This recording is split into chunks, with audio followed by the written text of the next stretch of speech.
அனைவருக்கும் வணக்கம். Topic with வைத்தியர் கார்த்திகேயன்.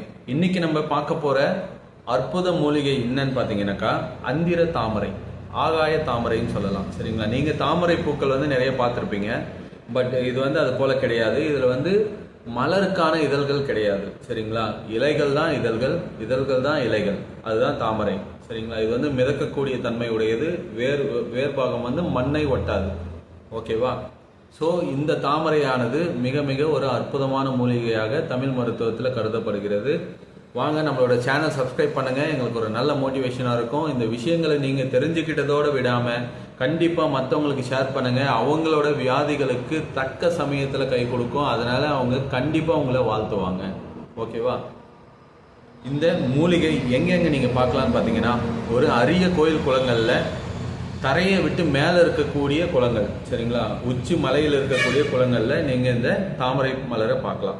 இந்த தாமரை மலரை ஒரு நல்ல ஒரு சூரணமாகவோ அல்லது ஒரு சிறிதளவு கஷாயமாகவோ நீங்கள் தினசரி எடுத்துக்கிட்டு வரும்போது உங்கள் உடலில் இருக்கக்கூடிய அனைத்து வகையான உஷ்ண ரோகங்களும் குறையிறதை நீங்கள் பார்க்கலாம். சரிங்களா?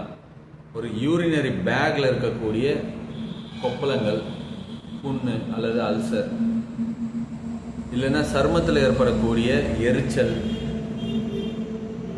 சரிங்களா, உச்சந்தலையில் ஏற்படக்கூடிய அதிகமாக கண்ட்ரோல் பண்ண முடியாத அளவுக்கு இருக்கக்கூடிய உஷ்ணம், இதில் மெயினாக சரியாகக்கூடிய ஒரு அற்புத விஷயம் என்னன்னு பார்த்தீங்கன்னா, நெஞ்சு கூட்டில் உருவாகக்கூடிய கிருமிகள்.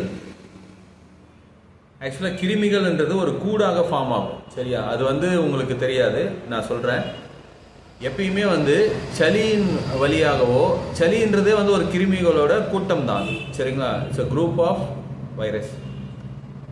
இது எப்படின்னு பார்த்தீங்கன்னா, சுவாச குழாயில் இல்லைன்னா நெஞ்சு கூட்டில் ஒரு கிருமிகள் தொற்று ஏற்பட்டதுன்னா அது குரூப்பாக ஃபார்ம் ஆகும். அது பெருசாக டெவலப் ஆகும். அப்படி ஆகக்கூடிய ஒரு தொற்றை சரி பண்ணக்கூடிய அபூர்வ மூலிகை தான் ஆகாய தாமரை. இந்த ஆகாய தாமரை கையில் எடுக்கும் போது லைட்டாக சொரசொரப்பாக இருக்கும். பார்க்கறதுக்கு அவ்வளோ அழகாக இருக்கும். சரிங்களா? 100 தாமரை செடி இருந்தாலும் ஒரே அளவாக செஞ்சு வச்ச மாதிரி இருக்கும். வேர் பகுதி நல்ல நரைத்த சர்மம் மாதிரி, நரைத்த ரோமம் மாதிரி, சரிங்களா, முடி மாதிரி, நரைத்த முடி மாதிரி, கிரே ஹேர் மாதிரி ஃபுல்லாக ஒரே அளவில் கீழே வேர் இருக்கிறத பார்க்கலாம். இந்த தாமரையை எடுத்துட்டு நன்றாக கழுவி வேர் பாகத்தை நீக்கிவிட்டு, சரியா, அந்த இலை பாகத்தை மட்டும் நன்கு வெயிலில் உலர்த்தி அரைத்து சூரணமாக எடுக்கலாம். அல்லது அதை ஒரு 2 பெட்டல் மட்டும், 2 ஈர்க்க மட்டும் பிச்சு போட்டு ஒரு 1/2 லிட்டர் தண்ணி வச்சு, 1/2 லிட்டர் தண்ணி வச்சு நன்னா கொதிக்க வச்சுட்டு, சரிங்களா, அது ஒரு 200 ml ஆன பிறகு சும்மா 1 ounce, ஒரு 3/4 1 ounce தான் எடுக்கணும். சரியா? அதிகப்படியாக கிடையாதுங்க. 3/4 1 ounce தான் எடுக்கணும். இதை கரெக்டாக முறையாக எடுத்துகிட்டு வரணும். காலை, மதியம், இரவு, உணவுக்கு முன் எடுத்துக்கிட்டே வரும்போது நெஞ்சு கூட்டில் இருக்கக்கூடிய வைரஸ் தொற்றை அழிக்கும். ஆஸ்துமான்றது பார்த்தீங்கன்னா ஒரு வகையான வைரஸ், நெஞ்சு கூட்டில் உருவாகக்கூடியது. நம்ம உடலில் மெல்ல மெல்ல டெவலப் ஆகி பெருசாக பரவி உடலை மெலிய வச்சு பிரச்சனையை உண்டாகும். சரியா? அது போன்ற கிருமிகளை அழிக்கக்கூடிய அபூர்வமான நுண் ஆயுதம் அப்படின்னு சொல்லலாம். சரியா? ஏன்னா பர்டிகுலராக ஏன் நான் இதை நெஞ்சு கூட்டில் இருக்கக்கூடிய கிருமிகள் கூட்டை அழிக்கக்கூடியதுன்னு சொல்கிறேன்னு பார்த்தீங்கன்னா, நிறைய விஷயங்கள் பண்ணுது. சரியா? நிறைய விஷயங்கள் வைரஸை கொல்ற அளவுக்கு பவர் இருக்கு. இருப்பினும் இதோட செயல்பாடு பர்டிகுலராக அதுதான், பர்டிகுலராக அந்த வேலையை தான் பண்ணும். சரியா? நெஞ்சு கூட்டில் உருவாகக்கூடிய கிருமிகளோட கூட்டை அழிக்கக்கூடியது தான் இதோட தனிப்பட்ட ஒரு அம்சம். அதனால் நீங்கள் இந்த மூலிகையை பார்த்தீங்கன்னா எடுத்துகிட்டு முறையாக பயன்படுத்தி கைப்படாத இடத்துல சரிங்களா? ஒரு கண்ணாடி சீசால போட்டு வைங்க. அதுக்கு பிறகு இதை நீங்கள் மெல்ல மெல்ல பயன்படுத்துங்க. சரியா?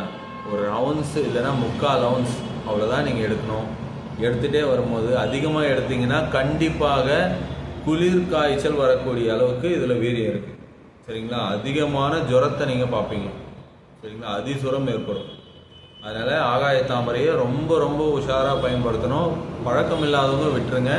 அதை எங்ககிட்ட நீங்கள் கேட்டு இருந்ததுன்னா நாங்கள் தரோம், வாங்கிக்கோங்க. சரியா? ஏன்னா இதை நாங்கள் பர்டிகுலராக சேல்க்கெல்லாம் பண்ணுறதில்ல. அப்படி உங்களுக்கு அவசியம் வேணும் அப்படின்னு சொன்னாக்கா நீங்கள் கேட்டு முன்னாடியே கேட்டு வச்சு கூட வாங்கிட்டு போங்க. ஆனால் முறை இல்லாமல் இதை பயன்படுத்தாதீங்க. பார்க்கறதுக்கு இது சாதாரணமான மூலிகை தான், மிக மிக மோசமான ஜுரத்தை கொடுக்கக்கூடியது. ஓகேவா? ஸோ இப்படி ஒரு மூலிகை இருக்குது பூமியில். இந்த மூலிகையை கரெக்டாக பயன்படுத்தி நன்மை அடையலாம். சரியா? அடுத்த ஒரு நல்ல மூலிகை பதிவோடு உங்களை பார்க்கும் வரை நன்றி ஃப்ரம் வைத்தியர் கார்த்திகேயன். பாய்.